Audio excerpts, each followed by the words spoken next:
महाराष्ट्र में एक बार फिर सियासी हलचल तेज हो गई है। दरअसल शिवसेना उद्धव बालासाहेब ठाकरे की मुखिया उद्धव ठाकरे और महाराष्ट्र नवनिर्माण सेना के नेता राज ठाकरे ने बृहन्मुंबई महानगरपालिका के चुनाव के लिए साथ आने का ऐलान कर दिया है। इस गठबंधन के ऐलान के साथ ही अब दो भाइयों के सियासी तौर पर जुड़ने का रास्ता साफ हो गया, वह भी उसी महाराष्ट्र की सियासत के लिए जिसकी महत्वाकांक्षाओं को लेकर राज ठाकरे 20 साल पहले अपने चाचा बाला साहेब ठाकरे की शिवसेना को छोड़कर अलग हो गए थे। इसके चलते न सिर्फ दो भाइयों की सियासत पूरी तरह अलग हुई, बल्कि दोनों के परिवारों में भी दूरी हो गई है।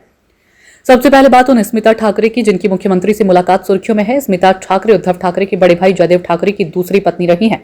स्मिता समाजसेवी और फिल्म निर्माता हैं। वह राहुल प्रोडक्शंस और मुक्ति फाउंडेशन की अध्यक्ष और संस्थापक भी हैं। उनकी संस्था महिला सुरक्षा, HIV एड्स जागरूकता और शिक्षा के क्षेत्र में काम करती है।